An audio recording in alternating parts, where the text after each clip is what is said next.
projet d'aménagement du périmètre agricole de Djarmaya va redémarrer. Une reprise partielle annoncée devant les habitants de la localité de N'Djamena-Fara ce lundi par le ministre d'État, ministre secrétaire général de la présidence de la République, Kalzebe Pahimi Debe. L'annonce faite à l'issue de la visite d'inspection a été accueillie avec joie par les producteurs locaux qui pourront désormais exploiter 309 hectares aménagés qui viennent s'ajouter aux 80 autres parcellisés et attribués.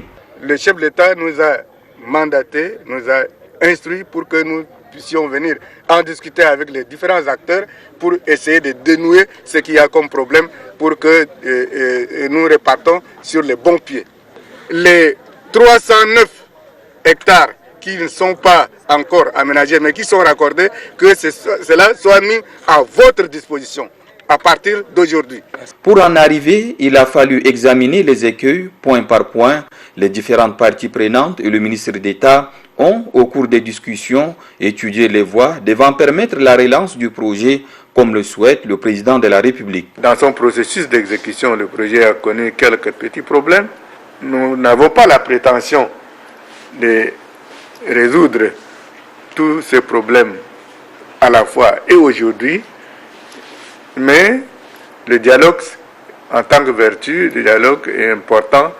Il faudrait que nous puissions nous échanger sur ce problème pour permettre au projet de se relancer et surtout pour permettre à la population d'exploiter en toute quiétude ces périmètres. La SOGEA SATOM en charge du chantier, le staff technique et les cadres du ministère de l'Agriculture ont été invités par le ministre d'État à retrousser les manches pour poursuivre les travaux pour lesquels le gouvernement compte faire de N'Djamena-Fara un grenier pour ravitailler la capitale et la province de Hadjar Lamis. Une importance que le ministre d'État Kalzebe Pahimi Debe a relevée pour s'en féliciter. Pour toucher du doigt les installations, le ministre d'État s'est rendu à la station de pompage. Dans la cabine de commande, il a constaté le fonctionnement des 3 pompes qui ont chacune une capacité de 4,3 mètres cubes par seconde. Elles doivent dans bientôt tourner à plein régime pour faciliter la mise en valeur des 309 hectares.